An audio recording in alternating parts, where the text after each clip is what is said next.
Hello there, today's video is a little bit different and it's all thanks to Alexandria, who I will link down below. She's got a fantastic channel, definitely check her out.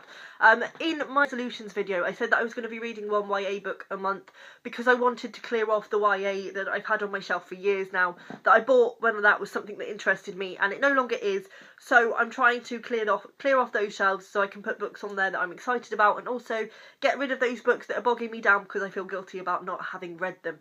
And Alexandria said that why don't I do a video about the YA that I want to get rid of, and I thought what a fantastic idea, definitely stealing that. So that's what this video is going to be. This is a rundown of the YA that I'm hoping to clear off my shelves this year, or maybe find some gems in there and keep, you never know. So I'm going to do this in the order of, firstly I'm going to talk about the series that I have more than one book of that I'm hoping to get through. Then I'm going to talk about the series that I have only one book of, and then I'm going to talk about the standalones. So firstly, and I think the one that's been hanging over me the most because there's the most of them, books 3, 4 and 5 of the Mortal Instruments series. I've read 2 of these and they were fine. It's not necessarily my kind of thing, it's enjoyable enough, but I just can't bring myself to pick up another one, and book 3 has been on my to be read pile for months and months, probably since about May, and every month I just put it off. So I'm hoping to get through these. The bad thing is that I bought these in a box set and there is, I think, at least one more, so if I'm going to read these I might as well buy the other one, but hopefully, I mean, if I read this one and I'm not blown away I might just give them away, but I certainly feel like I should give at least another go to those ones. Then I have got Pretties and Specials from the, I don't know what the series is called, the Uglies series by Scott Westerfeld. I read Uglies about 3 years ago and did enjoy it. I enjoyed the concept. It's basically about a world where when you come of age you are turned into somebody who's beautiful and ugly people are sort of shunned from society, and it's a book that was actually around when I was young, and I think it's a really interesting concept, especially for a YA book, because there is this pressure, especially when you're a teenager, to be beautiful, and it's a really interesting look at the effect that that can have on society. But I have not been able to bring myself to pick these 2 up. I think there is another one called Extras, which I don't think I'm going to read because I have a feeling it's not necessarily linked to the series, it's just kind of set in the same world, so I probably won't bother with that one. But these are only short books and I think I'm definitely probably going to read them because I might as well. Then I have also got Angel's Game and Prisoner of Heaven by Carlos Ruiz Zafón. The first of these being The Shadow of the Wind, which again I read about 3 years ago. I have to say I wasn't blown away by The Shadow of the Wind. I loved the concept of the Forgotten Library and I really enjoyed the beginning part where it's sort of set more in the library, but then it goes on and the plot kind of went a bit weird and it lost me. It completely lost me by the end. But I already had this one, which is actually why I bought the other 2 in the first place, because I bought this one not realising it was part of a series, and so had to buy the other 2. I'm hoping to get back to it. I think the thing is that it didn't particularly grip me, and as I say, the plot went somewhere that I just couldn't go. I just couldn't go with it. I have heard good things about these, and I've actually heard that this one's better than Shadow of the Wind, so hopefully I'm going to enjoy these. I think the good thing about these is that I think they are set in the same world, but they don't follow the same storyline or characters, so I've got to give these another go. I keep meaning to get to them, but again, they just keep getting put to the side. Now we're going into the series that I only have one of on my shelves. So firstly, I don't know if any of you would remember this, Shatter Me by Chihiro Mafi. It was everywhere a few years ago. It's about, I think, a girl who can shatter people with her touch, which was quite an interesting concept and I wanted to get behind it. Then I heard some things that weren't so flattering about this book. Then I saw some quotes that were literally cringeworthy and have not picked it up. I haven't got the rest of this series and I don't know if I will, but I feel like the concept is interesting enough for me to still want to read it, and I love the title Shatter Me and I love the cover, and I've heard enough good things about it to kind of still want to keep it, so I'm hoping to read this and decide either way whether I want to get the other ones or get rid.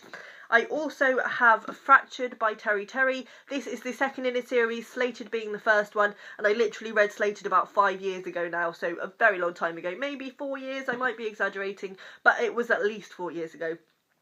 And again, this is an interesting concept. It's set in kind of a dystopian world where my memory of it's quite hazy, as you can understand, but I think people who have done things wrong or committed crimes or been thought to commit crimes have their memories wiped, so they can't remember what they did wrong, they can't remember who they were before. And I also remember that they had implants in their arm where if they get angry, it knocks them out basically. If they get past a certain blood pressure or a certain anger point, it knocks them out so that they can't do any more damage to the world. And obviously the girl who has been slated, all is not as it seems with her story, and she starts remembering things that she shouldn't be remembering, etc, etc.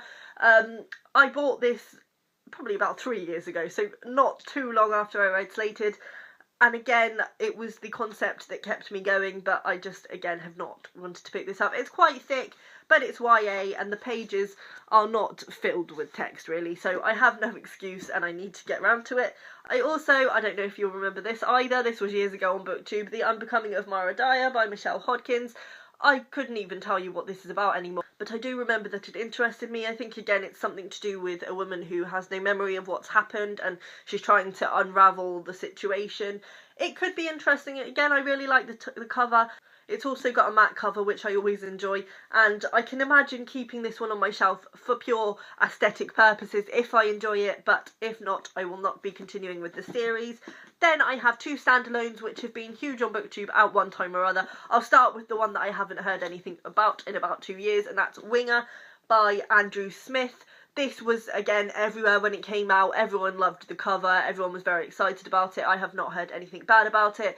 But I got it and it just kind of has been on my shelf ever since, and I feel like now I don't have any inspiration to pick it up because no one's talking about it anymore. This is, all I know is that it's about a man in boarding school, and I think it's about boarding school life, which isn't something that interests me. I think it's a bit sort of stoner-esque, although I haven't read stoner either. Yeah, this is one that I'm definitely going to be getting rid of off my shelves quite soon, so I might read this in the next few months, because this is kind of the one that's been bugging me the most, and this is what prompted me to do this video, because I just realised that I'm going to bring this book up and everyone's going to think, that's ancient, are you still on that? Like, come on.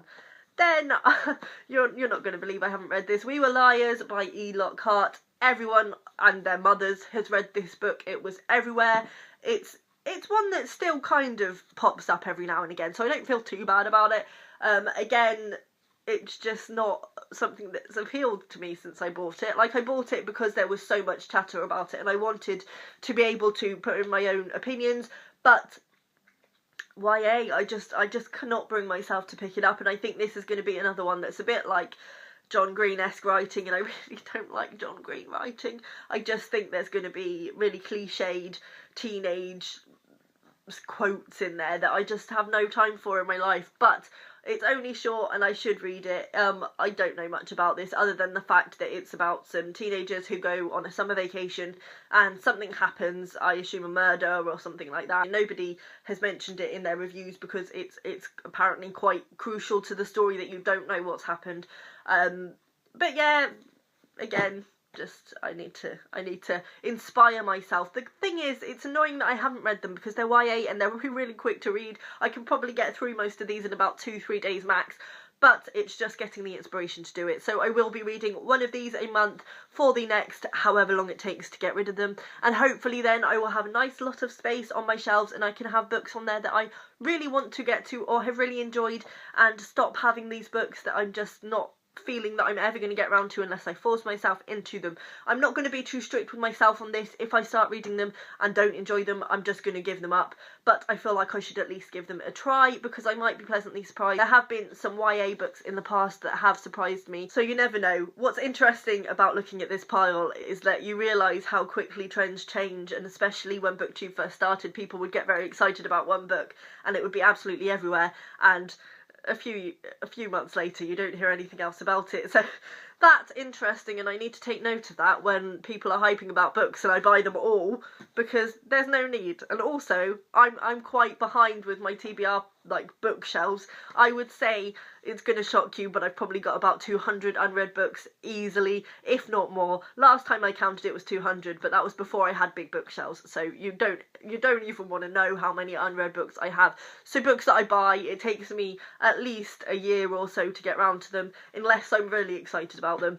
So I'm quite behind the times with these books, I admit that, but they're going to be gone. They're going to be gone, and it's going to be good. So let me know down below if you've got any YA books that have been haunting your shelves for too long and what you intend to do about it. And I will see you next time. Bye.